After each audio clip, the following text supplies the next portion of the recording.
हमारे बाबा गाते होंगे हरिप्रिया जी के पद, हरिप्रिया जी के पद सुने होंगे आपने। हरिप्रिया जी पुरुष थे, सब छोड़ करके गिरिराज जी आ गए। राधा कुंड में उनके गुरुदेव विराजमान रहते थे, तो अपने गुरुदेव को प्रणाम करके बोले मुझे आपसे गुरु दीक्षा लेनी है। तो महापुरुष बोले राधा कुंड पे बैठे बैठे, बताओ तुमको क्या दिख रहा है। तो हरिप्रिया जी, पहले उनका पूर्व नाम कुछ और था, बोले माथे पर सुंदर उर्धपुंड है, गले में तुलसी की माला है, अद्भुत वस्त्र पहने हैं, आसन पर गुरुदेव विराज रहे हैं, करुआ पास में रखा है, ठाकुर जी की सेवा पीछे हो रही है। गुरुदेव बोले दीक्षा नहीं देनी, जाओ। और सुनो, दीक्षा की इतनी तुमको भूख है, जाओ गिरिराज जी की परिक्रमा लगा के आओ। लेकिन उनको इतनी इच्छा थी दीक्षा की, चले गए गिरिराज जी की परिक्रमा लगाई। परिक्रमा लगा करके 5-6 घंटे में लौट करके राधा कुंड जैसे ही पहुंचे, चरणों में प्रणाम किया, बोले गुरुदेव परिक्रमा हो गई, अब दीक्षा दे दो। उन्होंने फिर वही प्रश्न किया, क्या दिख रहा है तुम्हें? कुछ दिख ही नहीं रहा था। बोले माथे पर उर्धपुंड है, गले में तुलसी माला है, नीचे वस्त्र पहने हैं, पीछे ठाकुर जी की सेवा है, बगल में राधा कुंड है, इधर श्याम कुंड है, आदि आदि। फिर से जाओ परिक्रमा लगा के आओ, एक और परिक्रमा लगाओ। निष्ठा इतनी थी उनकी कि थके हारे थे, लेकिन फिर से चले गए परिक्रमा में। अब की बार उनको 6 की जगह 9 घंटे लग गए परिक्रमा करते करते, पैरों में छाले पड़ गए। 2 परिक्रमा में ये हालत हो जाती है। बेचारे गिरते पड़ते जैसे तैसे आए, प्रणाम किया, गुरुदेव अब दीक्षा दे दो। पूछे अब क्या दिख रहा है तुम्हें? तो रोने लगे, बोलो मुझे कुछ नहीं दिख रहा, मुझे वही दिख रहा है, तिलक है, गले में कंठी माला है नीचे। बोले सुन, एक परिक्रमा और लगा के आ।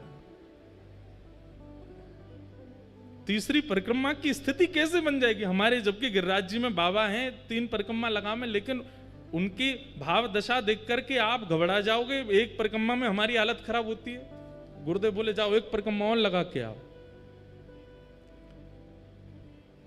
गुरु आज्ञा मान करके चले तो गए, लेकिन गुरु की आज्ञा पर संशय नहीं किया, गुरु की आज्ञा पर बिल्कुल विचार नहीं किया, अपने पैरों के फोड़ों पर, पैरों में छालों पर चिंता नहीं की। गुरु आज्ञा कर रहे हैं, कुछ तो होगा, निकल गए। तीसरी बार जैसे वो जाने लगे तो उनके गुरुदेव पीछे बैठे बैठे देख रहे थे, उनके चरण की ओर देखा, छाले पड़े हैं, स्थिति चलने की नहीं है, और मैंने परिक्रमा की आज्ञा दी है, 22 किलोमीटर लगा के आनी है, तब दीक्षा मिलेगी, और ये चल दिया। तुरंत मन में आ गया भाव, श्री जी यहाँ पे कृपा करो। अब जैसे ही वो गिरिराज जी की परिक्रमा में गए तो उनको पहले तो लोग दिख रहे थे, पहले तो माताएं दिख रही थी, पहले तो भाई लोग दिख रहे थे। अब पता, अब लिख रहा है कि सब सहचरियां हैं, सब किसी के हाथ में चमर है, किसी के हाथ में बीड़ा है, किसी के पास कुछ है, किसी के पास, सब अलग अलग दिख रहे हैं। साक्षात गिरिराज जी ऐसे लग रहे हैं मानो कोई निकुंज भवन है, या कि कोई अटारी पर कभी श्री जी आ रही हैं, कोई अटारी पर श्याम सुंदर आ रहे हैं, कभी कहीं से मोर बोल रहे हैं, कहीं कहीं वीणा बज रही है, कहीं पर बंशी बज रही है। अब पूरी दृष्टि ही बदल गई। 24 घंटे लगे उनको, और वृंदावन में संपूर्ण ब्रज का दर्शन कर लिया, संपूर्ण निकुंज लीला का दर्शन कर लिया। लौट करके जैसे ही अपने गुरुदेव के पास आए, प्रणाम किया, बोले लाला अब क्या दिख रहा है? तो अपने गुरुदेव को देख के कहते हैं, एक सखी विराज रही है, सुंदर नथनी पहनी है, कानन में कुंडल है, नेत्रन में काजल लगे हैं, सुंदर चुनरी ओढ़ी है, पीछे दर्पण है, बहुत सुंदर मणि मंडित नीचे सब फर्श है, यहां श्याम कुंड है, यहां राधा कुंड है, और मेरे गुरुदेव की गोद में प्रिया प्रियतम दोनों विराजमान है। जैसे ये दर्शन हुए तब उनको स्वीकार किया और उनका नाम रखा है श्री हरिप्रिया। उनके बड़े पद रसिक जन गाते हैं, एक आध दिन हम भी गाएंगे कथा में, श्री हरिप्रिया। मैं क्या बताना चाह रहा हूं आपको कि ब्रज में रहने वाले रसिक महापुरुष अगर इनके मन में आ गई कि याकू ब्रज को अनुभव होना चाहिए तो हो जाएगा। आपके अनेक प्रयासों से नहीं होगा, आपके अथक प्रयासों से नहीं होगा, किसी रसिक के मन में आ गई कि इसको ब्रज प्राप्त हो तो हो जाएगा।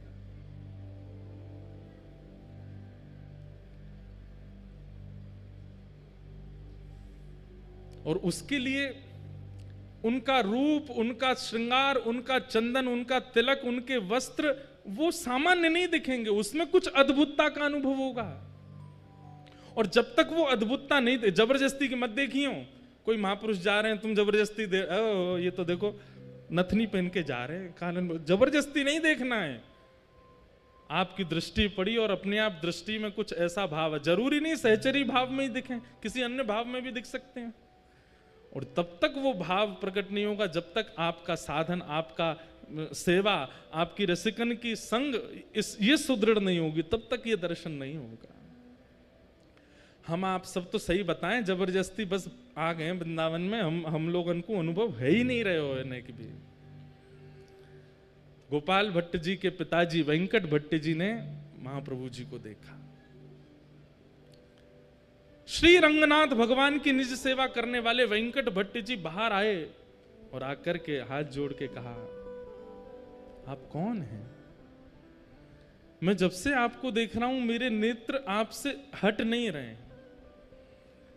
आप में एक दैवी आकर्षण है जो मुझे खींच रहा है अपनी ओर। मैं नित्य नारायण की सेवा करता हूं, मेरा उनके प्रति जो ध्यान रहता है वैसा ध्यान मेरा आज तक किसी व्यक्ति विशेष के प्रति हो ही नहीं सकता, पर मुझे जैसी भावना उनमें लगती वैसी आप में लग रही है। आप कौन है? तब महाप्रभु जी ने अपना परिचय दिया।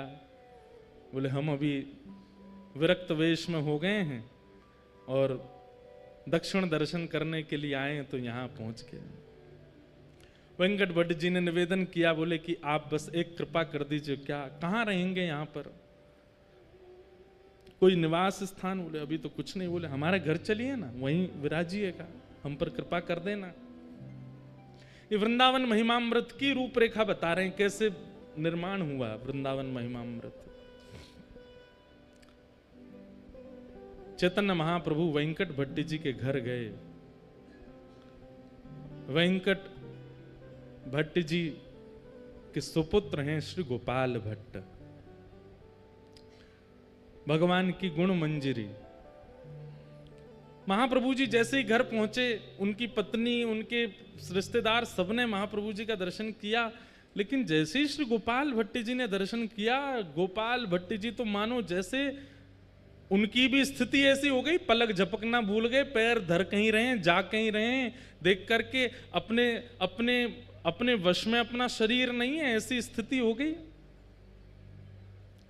मैं एक बात कहा करता हूं, आचार्य चरणों के सन्मुख जाकर के अगर आपको ये याद रहा कि मैं किस कारण से आया था, मुझे क्या पूछना था, मुझे क्या बताना था, इतनी सुदबुद है तो समझो अभी कृपा ना भाई, विस्मृति हो जाए, भूल गए सब, तब समझो कि हां अब दर्शन भये महापुरुष के। भूल गए, प्रश्न याद नहीं आ रहा है, क्या सोच के आए थे भूल गए, लाए थे माला लेके आए थे, प्रसाद लेके आए थे, दक्षिणा पोशाक कुछ अर्पित कर, कुछ पता ही नहीं चल रहा है, उठा कुछ रहे हैं, धर कुछ रहे हैं, ऐसी स्थिति हो जाएगी। गोपाल भट्ट जी छोटे से हैं, अभी ज्यादा आयु नहीं है, लेकिन महाप्रभु जी को देख करके उनकी स्थिति ऐसी हो गई कि बस यही मेरे सब सर्वस्व है। इस सर्वस्व की भावना उनके प्रति प्रकट हो गई।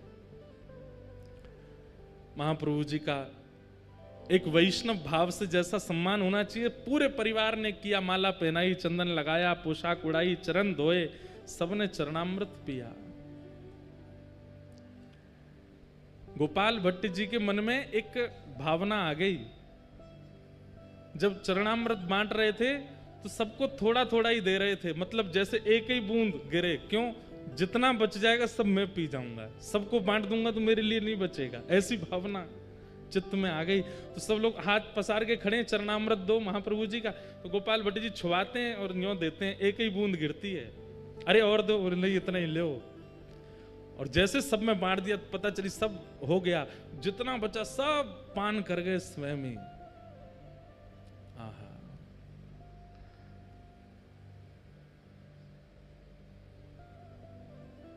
गोपाल भट्ट गोस्वामी पर कृपा हुई, खूब सत्संग हुआ, आनंद हुआ।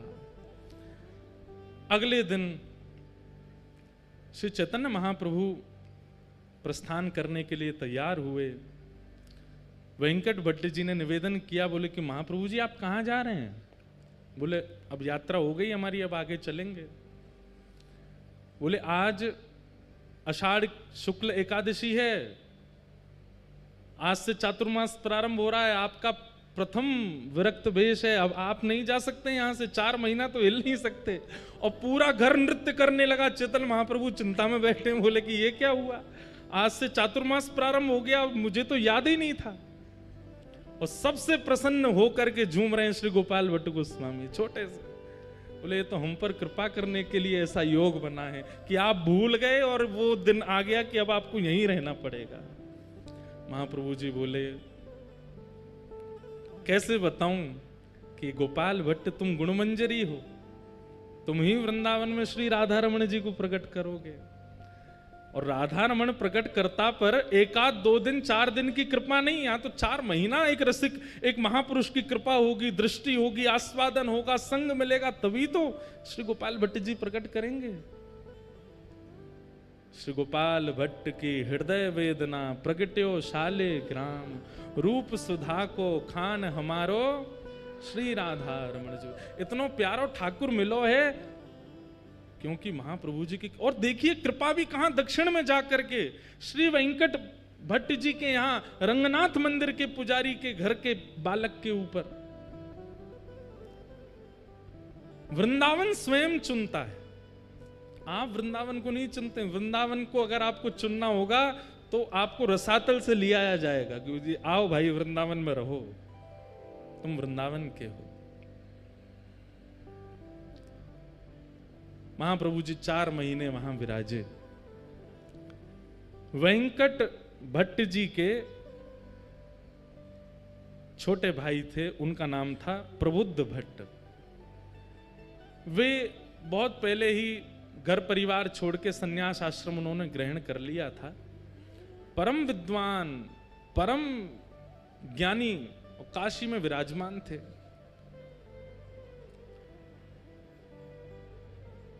ऐसा ज्ञान था उनका कि उनके जैसे उन्होंने 10,000 शिष्य बनाए, मतलब ना ज्यादा ना कम, अपने जैसे ही 10,000 बना दिए, इतने ज्ञानी थे। उनके सामने बड़े बड़े विद्वान टिक नहीं पाते थे। प्रबुद्ध भट्ट देखो, एक महापुरुष एक परिवार में जाकर के एक नहीं कितनों पर कृपा करता है। ये तो गोपाल भट्ट जी सामने बैठे हैं, प्रबुद्ध भट्ट तो है ही नहीं वहां पर, वो तो काशी में है।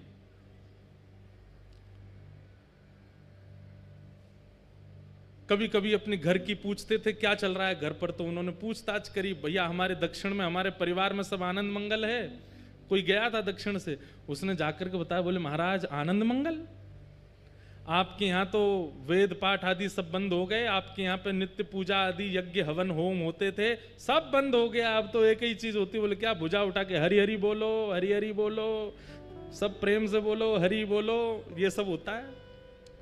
प्रबुद्ध भट्ट जी बोले ये कौन कर गया, ये क्या बोल रहे हो, ऐसा हो ही नहीं सकता। हमारे दोनों बड़े भैया बड़े वैदिक हैं और बड़े कर्मनिष्ठ हैं, कर्मकांड तो हमारे यहाँ रोज हवन होता है, रोज यज्ञ होता है, नियम से वेंकट रंगनाथ भगवान की सेवा अर्चना कैंकर्य होता है, ये क्या बोल रहे हो? बोले अरे महाराज आपको नहीं पता, आपके यहाँ की स्थिति सब बिगड़ गई है। कारण? बोले कारण कोई कृष्ण चैतन्य महाप्रभु हैं, वो पहुंच गए।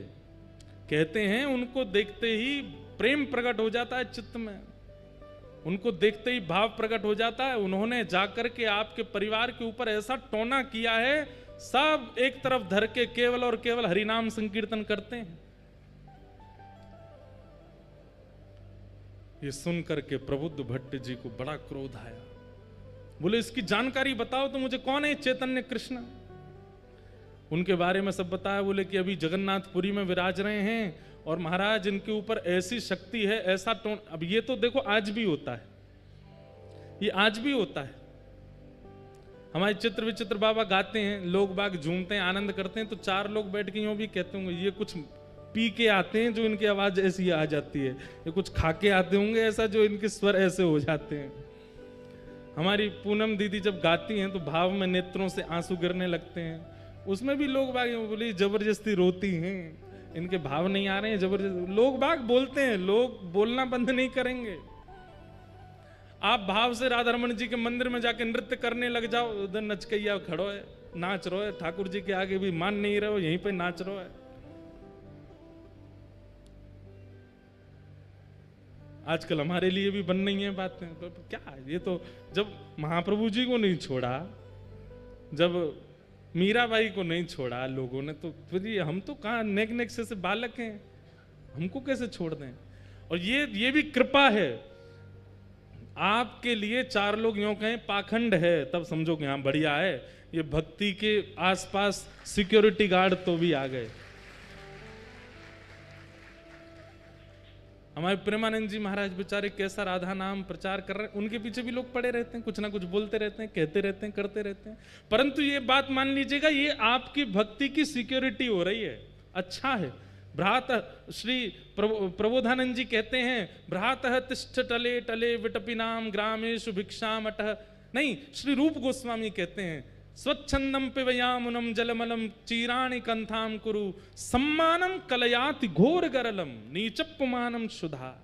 वृंदावन में तो आपकी निंदा होने लग जाए तो समझो अब भक्ति सुरक्षित है, अब भक्ति बढ़िया हमारी, अब यहाँ पे कोई की आंच नहीं आवेगी, बढ़िया है। बाहर खड़े हैं चार पहरेदार, बहुत सम्मान होने लग जाए तो घबरा जाना कि कहीं हमारा नाम ना छूट जाए।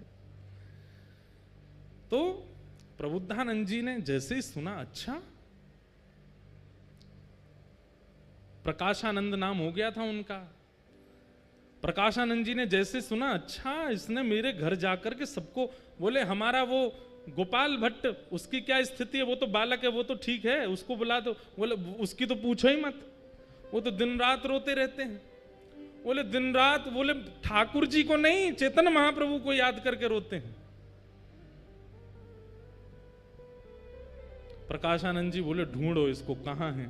बोले ये तो अभी वहां हैं जगन्नाथपुरी में, इनको पत्र लिखो। पत्र लिख करके चैतन्य महाप्रभु को भेजा। और क्या लिखते हैं पत्र में,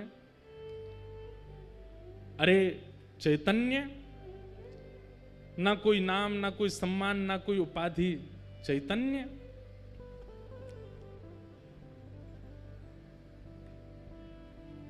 सन्यासी हो, सुना है हमने, लेकिन सन्यासी होकर के तुम बहुत नाचते हो, उछल उछल करके नाचते हो, गाते हो, ये सन्यासियों का स्वरूप है। अरे सन्यासी हो तो सन्यासियों की तरह रहा करो, ये किस प्रकार का रूप प्रकट कर रहे हो। सन्यासियों को तो बहुत भाव से रहना चाहिए। और सन्यासियों का निवास स्थान जगन्नाथपुरी नहीं होता, सन्यासियों का निवास स्थान वृंदावन नहीं होता। सन्यासी ऐसे घूमते डोलते नहीं रहते हैं, सन्यासी तो गंगा ज्ञान के तट पर काशी में विराजते हैं, वेदों पर मनन करते हैं, शास्त्रों पर चिंतन करते हैं, लोगों को वेद शास्त्र पढ़ाते हैं। ये सन्यासियों का। और तुम क्या कर रहे हो, ये नाच नाच करके और दुनिया में कृष्ण नाम की, ये सन्यासी का स्वरूप नहीं होता। चैतन्य महाप्रभु गंभीरा में विराजमान थे, जगन्नाथपुरी में भावावेश में रहते थे। प्रकाशानंद जी का पहुंचा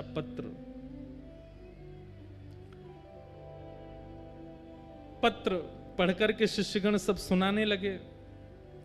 और जैसे ही उसमें भाव सुने, इतना आक्षेप सुना, अपने बारे में इतनी निंदा सुनी, महाप्रभु जी प्रसन्न हो गए। जय हो जय हो, जय जगन्नाथ। महाप्रभु जी की बड़ी कृपा, महाप्रभु जी का बड़ा अनुग्रह है। अरे भैया आज तो उत्सव होना चाहिए, लड्डू बांटो लड्डू बांटो। अच्छा है, जय हो हमारे गोपेश बाबा की जय हो।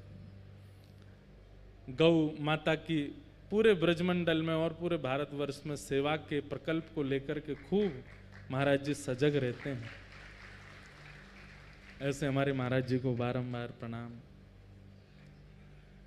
क्या बता रहा था मैं, सुनो सुनो इधर देखो। क्या बता रहा था मैं? हैं? हाँ, पत्र आया, लड्डू बांटो, रबड़ी बांटो। और संघ के जितने महाप्रभु जी के अनुयायी थे सब बोलने लगे, आप तो महाप्रभु हैं, पर हमको कितनी पीड़ा हो रही है ये पत्र पढ़ के। कोई आपके विषय में इतना बुरा भला बोल रहा है और आप इतने आनंद में हो। महाप्रभु जी बोले, नहीं नहीं, ये रक्षा है, ये भक्ति की रक्षा है, ये भाव की रक्षा है, ये हमारी सेवा की रक्षा है। ये रक्षा तो होती रहनी चाहिए। अच्छा है। मैं बहुत दिन से प्रयास कर रहा था, विचार कर रहा था, इतने प्रेमी ही प्रेमी मिल रहे हैं, कोई हमको निंदा करने वाला नहीं मिल रहा। बहुत अच्छा, ठाकुर जी ने चुन के भेजा। ये पत्र संभाल के हमारे कक्ष में रखो। ऐसे महाप्रभु जी। लेकिन उनके परम शिष्य स्वरूप दामोदर दास जी बोले, इसका उत्तर तो मिलेगा। महाप्रभु जी आप शांत रहिए, हम उत्तर भेज दे। बोले नहीं, उत्तर में कुछ ऐसा नहीं, ऐसा कुछ नहीं लिखेंगे, आपको पढ़वा के ही भेजेंगे। और उन्होंने उत्तर में क्या लिखा? हे प्यारे सखा, आपने जो बात कही कि सन्यासी को काशी में रहना चाहिए, गंगा के तट पर रहना चाहिए, शिव की आराधना करनी चाहिए, वेद वेदांतों का नियम पाठ करना चाहिए, आदि आदि। बोले आप जिन शिव की आराधना करते हैं उन शिव के मस्तक पर जो गंगा है ना, वो महाप्रभु जगन्नाथ जी के चरणों से ही प्रकट होती है। श्री कृष्ण के चरणों से ही प्रकट होने वाली गंगा है जिसके तट पर काशी विराजमान है। आप तो उस गंगा के तट पर रहते हैं जो ठाकुर जी के चरणामृत है। हम तो जगन्नाथपुरी में महाप्रभु जी के संग ही रहते हैं। जिनके चरणों से गंगा निकली हम उनके साथ रहते हैं।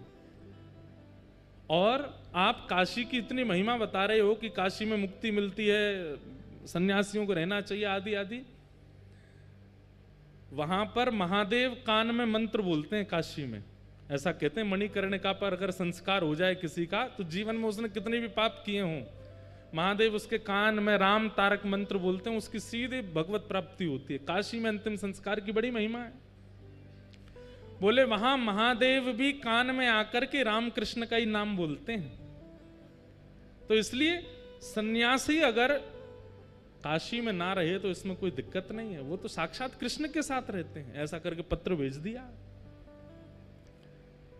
लेकिन निंदा करने वालों को उत्तर देने से वो निंदा करना बंद नहीं करते, और ज्यादा करते हैं। प्रकाशानंद जी बोले, जानते नहीं है मैं कौन हूं और मुझे उत्तर दे रहे हैं, रुक जाओ मैं इनको बताता हूं। प्रकाशानंद जी पत्र लिखते हैं, ए चैतन्य, ऐसे ही बोलते, मैंने सुना है तुम दाल भात खाते हो, उसमें घी डाल डाल के खाते हो, छेना पोड़ा खाते हो, रसगुल्ला उड़ाते हो, महाप्रभु जगन्नाथ जी के 56 भोग बनते हैं। ये सन्यासी का भोजन है?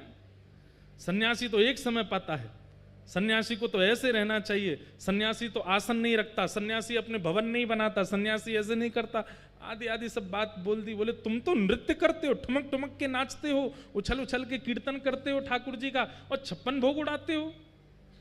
अरे तुम जानते हो वशिष्ठ ऋषि, तुम जानते हो कैसे कैसे सन्यासी परंपरा में हुए, उन्होंने भोजन प्रसाद त्यागा, तब जाकर के ठाकुर जी का भजन किया।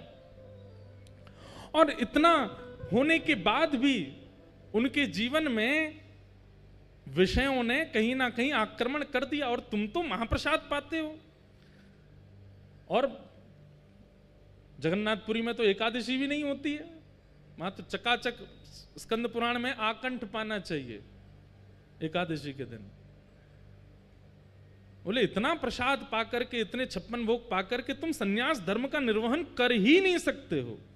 ऐसा हो ही नहीं सकता कि विकार और विषय तुम्हारे चित्त में ना आते हों। ये पाखंड बंद करो, ऐसा करके पत्र लिख दिया। चैतन्य महाप्रभु के पास पत्र आया। महाप्रभु जी, किसका पत्र आया? बोले प्रकाशानंद सरस्वती, गोपाल भट्टी जी के चाचा जी। क्या लिखा? अरे ये तो मेरे परम प्रिय हैं, इन्होंने क्या लिख के भेजा जरा बताओ तो। सब शिष्यों में होड़ लगी, इनके सामने पढ़ना ही नहीं है, कुछ उल्टा ही लिख के भेजा होगा। महाप्रभु जी बोले बैठो यहीं पर, यहीं पढ़ के सुनाओ क्या लिखा है। पढ़ के पूरा बताया, ये लिखा है, ये लिखा है, ये लिखा। महाप्रभु जी और खुश हो, बोले लड्डू बंटवाओ, रबड़ी बंटवाओ, 56 भोग लगवाओ, आज भक्ति की और रक्षा हो रही है। अब नियम की रक्षा हो, पहले भक्ति की रक्षा, अब नियम की रक्षा हो रही है, अब सन्यास धर्म की रक्षा हो रही है। भैया इनका पत्र जब जब आए मेरे को जरूर सुनाना। लेकिन शिष्यों ने कहा ये अच्छा नहीं है, ये तो गलत बोल रहे, उत्तर तो देंगे। उत्तर में लिख करके भेजा, महाराज जंगल का राजा शेर मांस खाता है, हिरणों को खा जाता है, इतना मांस भक्षी होता है, पर कहते हैं साल में एक बार सहवास करता है बस। ऐसा दूषित भोजन करने वाला और काम पर इतना विजय उसका, और वहीं वृक्षों पर रहने वाले ये पक्षी जो तिनका खाते हैं, दाल खाते हैं, उड़द सूखे सूखे कंकड़ खा जाते हैं, सूखे सूखे ये सब खा करके अपना पेट भरते हैं, और इनके काम में कभी भी कटौती नहीं होती, महाकामी होते हैं। आप यदि आहार से जीवन यापन की बात कर रहे हैं तो फिर सारे विषय शेर में होने चाहिए थे, लेकिन वो तो काम पर विजय प्राप्त करके बैठा है, और ये सारे पशु पक्षी सारे बड़ा अल्प आहार लेने वाले, इन पर काम पर विजय नहीं है, इस पर क्या कहेंगे आप? जब ये पत्र लिख करके भेजा तो प्रकाशानंद जी तो और ज्यादा आग बबूला हो गए। अपने शिष्यों से बोले इसको पकड़ करके काशी लेके आओ, इस चैतन्य को मैं बताता हूं, ये मेरे सामने तो आए। बंधुओं एक बात सुनिएगा, सब साधन कर लीजिए जीवन में, लेकिन उस साधन का अहंकार नष्ट करने की सामर्थ्य केवल और केवल प्रेम लक्षणा भक्ति में है। अगर प्रेम लक्षणा भक्ति जीवन में नहीं है और आपका नाम जब 2 लाख पहुंच गया है, अभिमान आएगा। प्रेम लक्षणा भक्ति जीवन में नहीं है और हर एकादशी गिरिराज जी की परिक्रमा करते हो तो उस परिक्रमा का अभिमान आएगा। सेवा का अभिमान सामान्य अभिमान से ज्यादा भयानक है। कई लोगों को सेवा का अभिमान हो जाता है, हम इतना नाम जप करते हैं, हम ऐसी सेवा करते हैं, अरे हमको कई बार मन में भाव आता इतनी कथा कर रहे हैं, धुआंधार यहां से वहां भागते ही रहते हैं। अगर प्रेम लक्षणा भक्ति चित्त में होगी तो अपनी सेवा का अभिमान नहीं होगा। प्रेम लक्षणा भक्ति तो दैन्यता लाती है, दीन बनाती है, सरल बनाती है, सहज बनाती है। प्रकाशानंद जी के पास सब कुछ है, लेकिन भक्ति नहीं है, प्रेम नहीं है। उनको वेद वेदांत कंठस्थ याद हैं, जहां से जब चाहे उस श्रुति का पाठ शुरू कर देते हैं, लेकिन प्रेम भक्ति नहीं है। लेकिन कृपा तो इन पर करनी है, और वो समय आया। ये पत्रों से आदान प्रदान तो बहुत दिनों तक चलता रहा, बहुत निंदा करने लगे सब जगह महाप्रभु जी की, लेकिन एक बार समय आया। क्या? महाप्रभु जी काशी पधारे और तपन मिश्र नाम के एक भक्त थे, उनके यहां महाप्रभु जी विराजमान थे। इनको पता चला प्रकाशानंद जी को कि वही कृष्ण चैतन्य काशी आया है। बोले इसको कैसे भी करके मेरे सामने ले आओ। ये मेरे सामने आया नहीं और मैंने अपने वेद वेदांतों के बाणों से इसका पर्दाफाश कर दूंगा। ऐसे ऐसे बात। अब सोचो कितना घनघोर वैष्णव अपराध इनसे बन रहा है। वैष्णव अपराध के 2 ही निधान हैं। पहला निधान तो बहुसंख्या में वैष्णव यदि क्षमा कर दें तो वैष्णव अपराध दूर होगा, या जिसके प्रति वैष्णव अपराध बना है वो क्षमा कर दे तो वैष्णव अपराध दूर होगा। इतना भयानक वैष्णव अपराध बन गया था इनसे। अब महाप्रभु जी को इनके पत्रों से चिंता होती थी। क्या चिंता होती थी कि बोले भैया इनको गति कहां मिलेगी, ये जिस तरीके की भाषा बोलते हैं, जितना अपमान करते हैं, भले ही कुछ नहीं है लेकिन कृष्ण नाम तो बोलते ही हैं, इनकी गति कैसे होगी। अब महाप्रभु जी ने मन बनाया कि मुझे इनसे एक बार तो मिलना है। लेकिन कैसे मिलन हो। तब काशी में एक सन्यासियों की सभा हुई और उस सभा में सब सन्यासी पधारे, सब वेदज्ञ पधारे, सब ज्ञानी पधारे। तभी लोगों ने जाकर के प्रार्थना की महाप्रभु जी से कि आप भी चलो। महाप्रभु जी बोले हम भीड़ में नहीं जाते, सभा में नहीं जाते।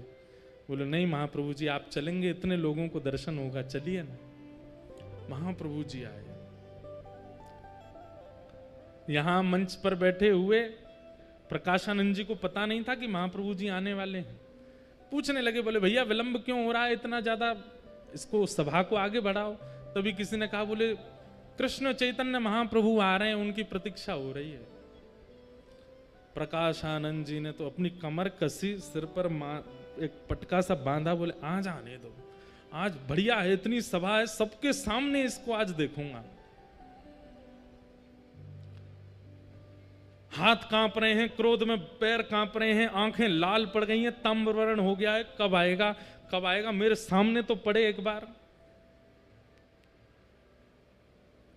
इतने में ही श्री चैतन्य महाप्रभु का आगमन हुआ, और जैसे ही महाप्रभु जी का उस सभा में गृह में प्रवेश हुआ, मानो जैसे किसी ने जलाशय में बैठे हुए लोग थे और किसी ने करंट छोड़ दिया हो।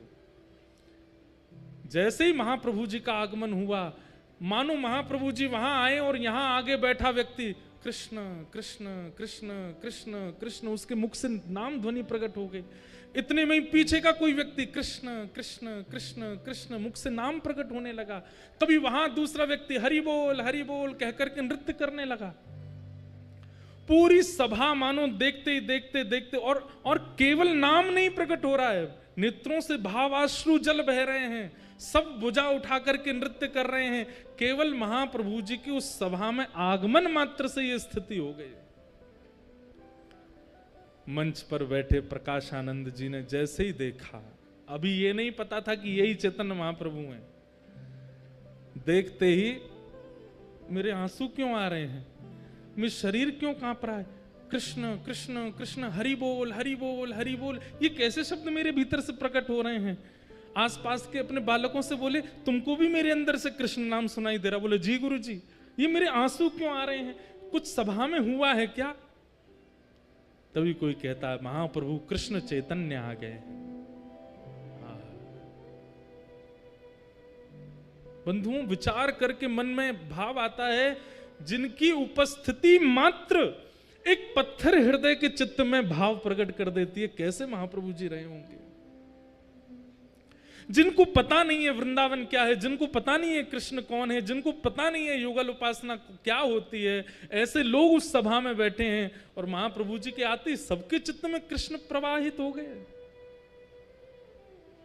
किसी को अपने तन की सुध नहीं है, किसी को अपनी वाणी की सुध नहीं है, सब मानो जैसे एक व्यक्ति के हाथ में सबकी वाणी का कंट्रोल, सबके नेत्रों का कंट्रोल आ गया हो। और महाप्रभु जी दोनों भुजा उठाए, कभी यहां गिरते हैं कभी वहां गिरते हैं, सब संभालते हुए आ रहे हैं।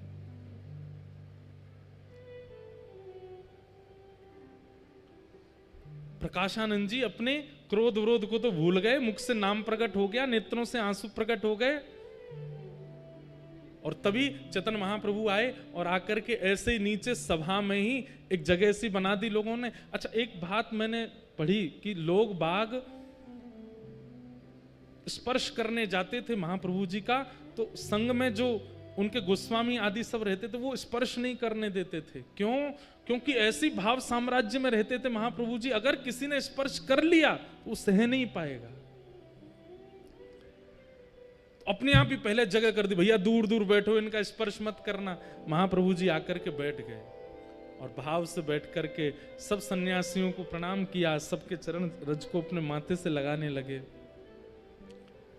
पता नहीं प्रकाशानंद जी को क्या हो गया, लोग बाग प्रकाशानंद जी को देख रहे हैं कि अब ये क्या बोलेंगे, लेकिन प्रकाशानंद जी तो अत्यंत भाव में आ गए, उठ करके नीचे आए, बोले जय हो। आप नीचे क्यों बैठ के, ऊपर आइए ना। नहीं नहीं, मेरा स्थान यहीं ठीक है। तो जैसे कोई नीचे बैठ जाए तो उसको पकड़ के ऊपर लाते हैं, तो जैसे ही हाथ पकड़ा महाप्रभु जी का, सब बोले ये नहीं करना था इनको, और जैसे ही स्पर्श किया है, हाँ कृष्ण हाँ कृष्ण हाँ कृष्ण कह करके वहीं गिर पड़े प्रकाशानंद जी। शरीर पूरा कंपन होने लगा, नेत्रों से आंसू गिरने लगे। महाप्रभु जी ने किसी से कहा इनको संभालो।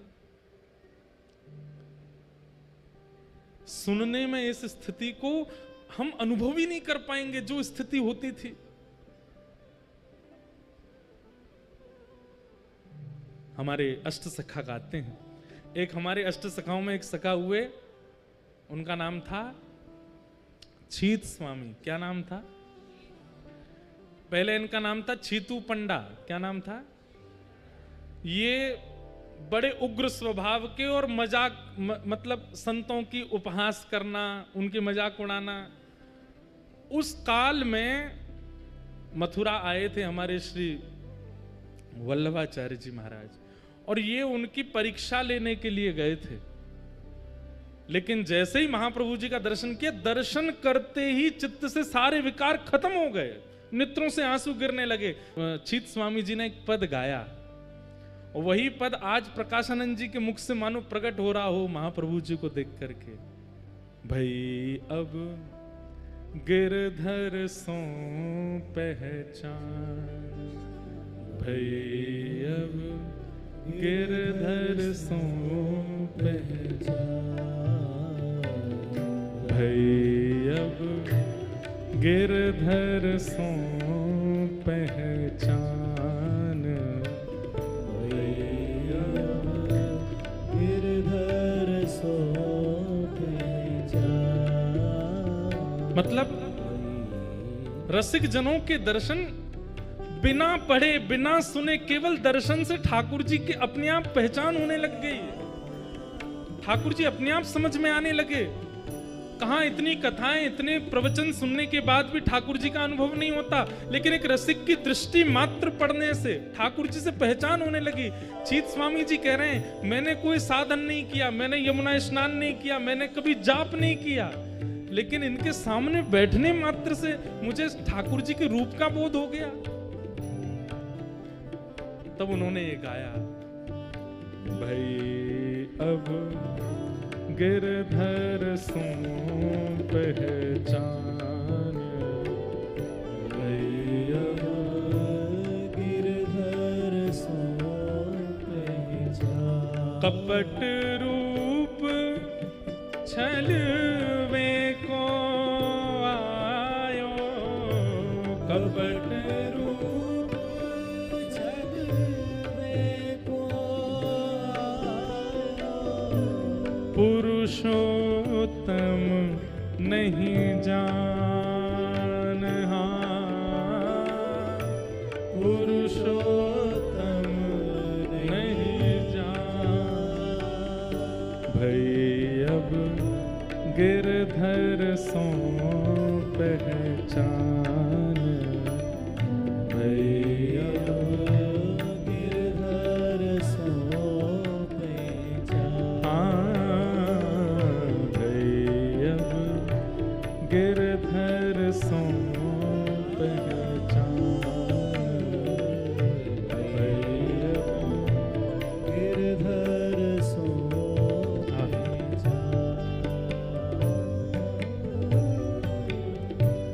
छोटो बड़ो कछु नहीं जान्यो, छोटो बड़ो कछु नहीं जानो, छाए रहो अज्ञान, छाए रहो अज्ञान। छीत स्वामी जी कहते हैं, मैंने छोटे बड़े को कभी पहचाना नहीं, कौन प्रणाम करने योग्य, कौन मित्र बनाने योग्य है, कौन त्यागने योग्य है, इनका बोध मुझे नहीं हुआ था। लेकिन इनके सामने बैठते ही मुझे अब दिखाई दे रहा है। मेरे मित्र जिनके संग में रहता हूं, ये संग रहने लायक नहीं है, और जिन जिन का मैंने उपहास किया, जिन जिन की मैंने निंदा की, वो सब प्रणम्य थे। आज मुझे बोध हो गया है इनको देखने के बाद। ये महापुरुषों के दर्शन से होता है कि आपको विवेक बुद्धि जागृत हो जाती है। छीत स्वामी देखत अपनायो, छीत स्वामी देखत अपनायो, श्री विठ्ठल कृपा निधान, ओ श्री विठ्ठल कृपा निधान, भई अब गिरधर सो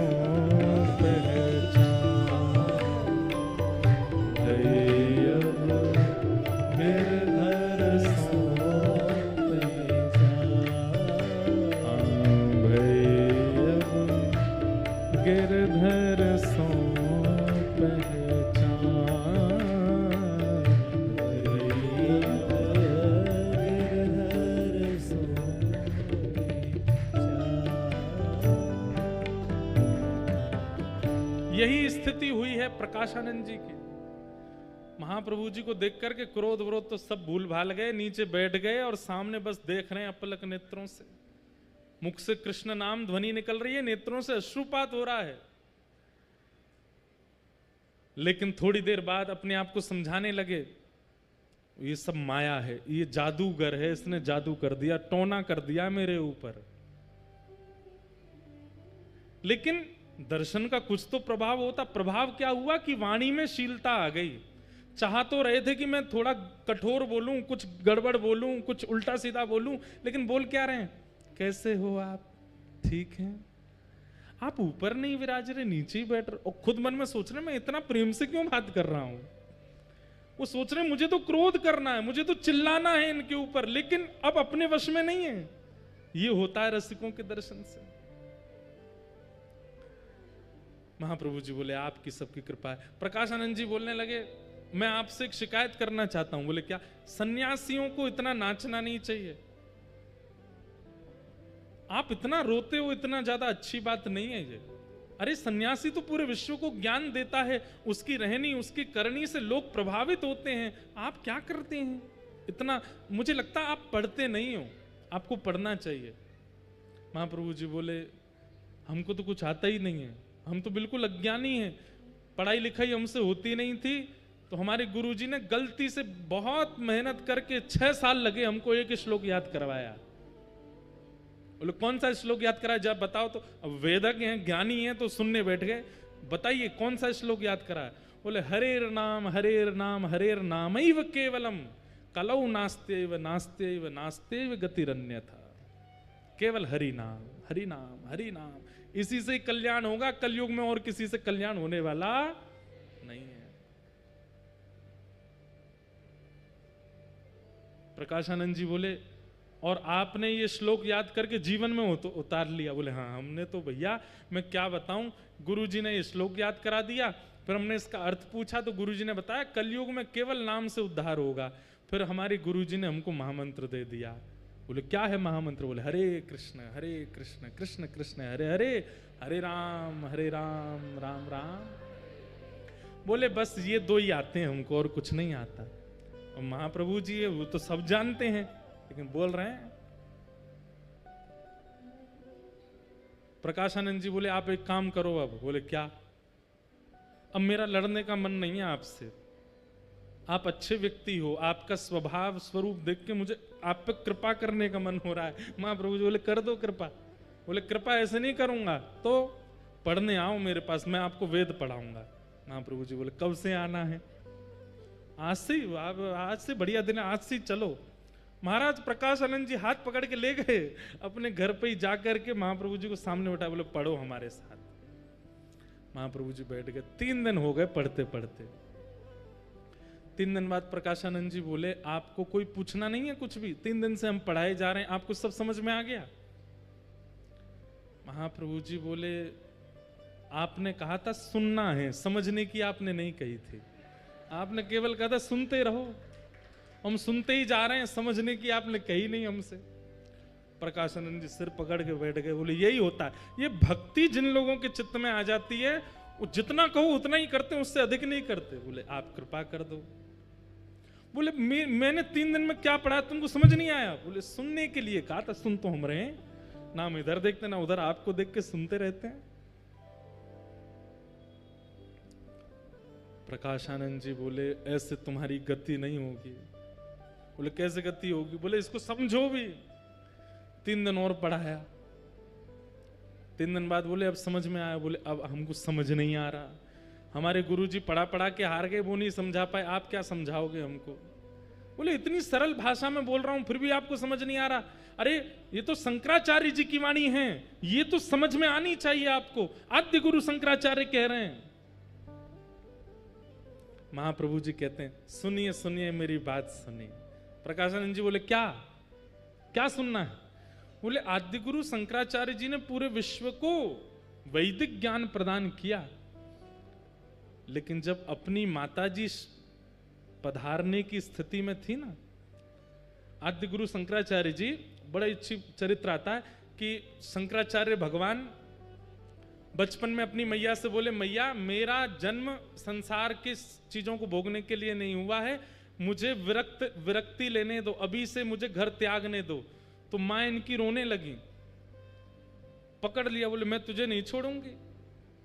तो शंकराचार्य भगवान बोले ऐसे नहीं छोड़ेंगे, कुछ करना पड़ेगा। तो एक दिन नदी में स्नान करते करते एक मगरमच्छ आया और उसने आके बालक शंकराचार्य जी का पैर पकड़ लिया। चिल्लाने लगे, मां बचाओ मां बचाओ।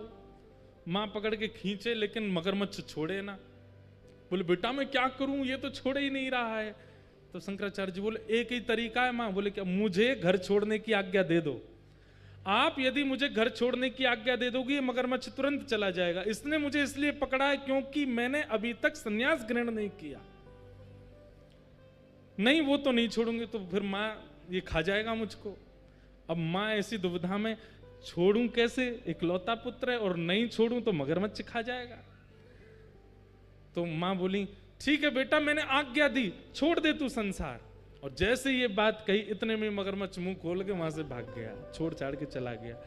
शंकराचार्य जी बोले मां अब मुझे आज्ञा दो, मुझे बहुत करना है संसार को धर्म के मार्ग पर ले जाने के लिए। मां ने कहा चले जा बेटा, तू जीवन में कभी मत आना, पर जब पता चले कि मां के प्राण जाने वाले तब आ जाना। ये कथा प्रकाशानंद जी को चैतन्य महाप्रभु सुना रहे हैं। और बोले फिर शंकराचार्य जी ने क्या किया, पूरा विश्व जो बौद्धवादी हो गया था उन सब लोगों को परब्रह्म कौन है, परमात्मा कौन है, वो घटघटवासी हैं, आदि आदि ये सब बातों को उन्होंने अपने शंकर भाष्य आदि से सुनाया, समझाया। लेकिन एक दिन खबर पड़ी कि मां मरणासन अवस्था में है। प्रकाशानंद जी सुन रहे हैं, बोले अच्छा फिर? बोले शंकराचार्य जी गए अपनी मैया के पास। तो मां ने कहा बेटा मैंने सुना तूने पूरे विश्व का उद्धार किया, अपनी मां का भी उद्धार कर दे। तो शंकराचार्य जी सामने बैठकर के शंकर भाष्य सुनाने लगे, वेद वेदांतों की और सुंदर सुंदर भाव सुनाने लगे। ये श्लोक लो, ये मंत्र लो, ये लो, ये लो, ये परब्रह्म है, ये अणु में है, ये परमाणु में है, आदि आदि। मां बोली बेटा मुझे समझ नहीं आ रहा है, मेरे जीवन के बहुत कम क्षण बचे हैं, कुछ सरल सा समझा जिससे मेरे चित्त में भाव आए।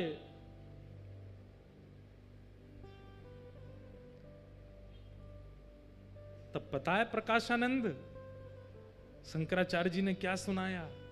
बोले क्या सुनाया? बोले श्री कृष्णाष्टकम भजे ब्रजैकमण्डलम समस्त पाप खंडनम सुभक्त चित्तरंजनम सदैव नंदनंदनम सुपीच्छ गुच्छमस्तकम, जो पीली पीली पाग अपने सिर पर धारण करते हैं, सुनाद वेणुहस्तकम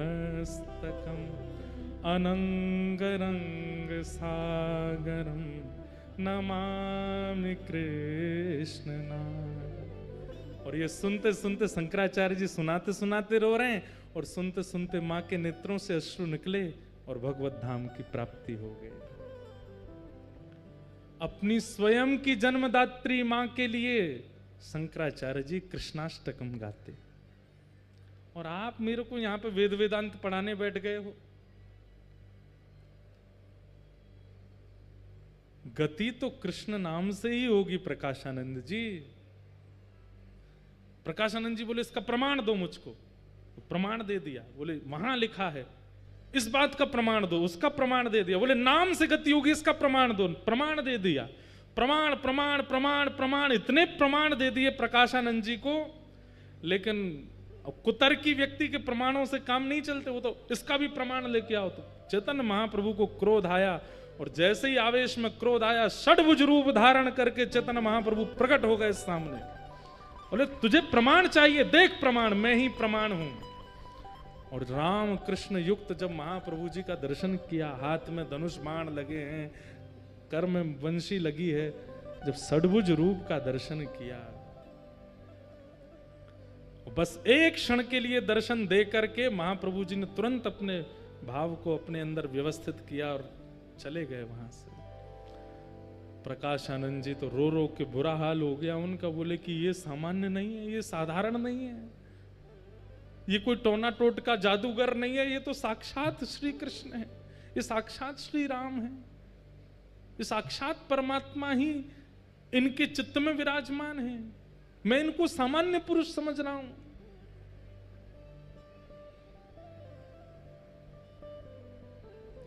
महाप्रभु जी के पास पहुंच गए, चरणों में जाकर के वंदन किया, बोले कि अब मुझ पर कृपा करो। मैंने वेद वेदांत उपनिषद किसी को नहीं छोड़ा, सब पढ़ लिख करके विद्वान बन गया, लेकिन मैं आज इतनी वृद्धावस्था में अनुभव कर रहा हूं कि मेरी तो अधोगति हो रही है। हे नाथ, मैं आपके चरणों में अपने नाक रगड़ के प्रार्थना करता हूं, मुझ पर कृपा करो। चैतन्य महाप्रभु ने प्रकाशानंद जी की ओर देखा, बोले अब एक ही कृपा है। बोले क्या? हम जो कहें वो करो। बोले क्या करना है? बोले इसी वक्त सब छोड़ के वृंदावन चले जाओ, श्रीधाम वृंदावन की प्राप्ति कर लो।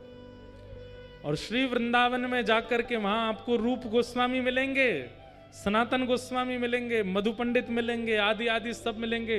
हमारे रूप गोस्वामी जी ने श्री गोविंद देव जी को प्रकट किया है, सनातन जी को मदन मोहन जी मिले हैं, मधु पंडित को गोपीनाथ जी मिले हैं।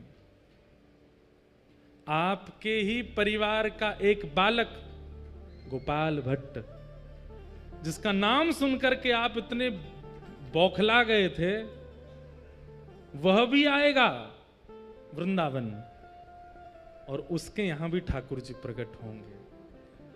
आप उससे पहले वृंदावन जाइए और श्री वृंदावन की महिमा पर अपनी कलम चलाइए, वृंदावन की महिमा को प्रकट करो। प्रकाश आनंद जी ने चरणों में प्रणाम करके कहा कि हे महाराज, मैं वृंदावन जा रहा हूं। वृंदावन का नाम सुनते ही नेत्र सजल हो गए। मैं वृंदावन जा रहा हूं, लेकिन मुझे पुनः आपके दर्शन कैसे होंगे? बोल कोई नहीं, गोपाल भट्ट जब आएंगे वृंदावन और एक दिन उनकी विरह वेदना होगी चित्त में, और तभी उनके सेवित शालिग्राम जी से राधा रमण लाल जी प्रकट होंगे। उन राधा रमण जी को ही देखते रहना, कभी कभी मेरा अनुभव हो जाएगा। गौर होले राधा रमण, उनमें ही मेरे भाव का दर्शन आपको हो जाएगा। अब शरीर से मेरा दर्शन आपको दोबारा नहीं होगा, वृंदावन जाओ।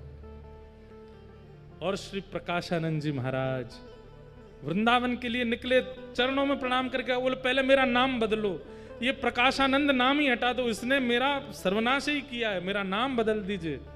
चैतन्य महाप्रभु ने कह दिया, बोले प्रकाश की आवश्यकता वृंदावन में किसी और से नहीं, वहां तो नित्य प्रकाश रहता है, इसलिए प्रकाशानंद नहीं, अब प्रबुद्धानंद जाएंगे वृंदावन।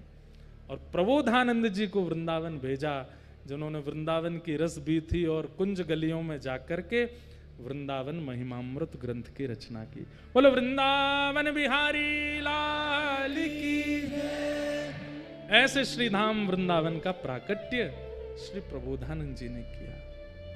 किशोरी जी की कृपा से ब्रज मिल जाएगा, सहचरियों की कृपा से वास मिल जाएगा, पर वृंदावन के अनुभव तो किसी रसिक की कृपा से ही होंगे।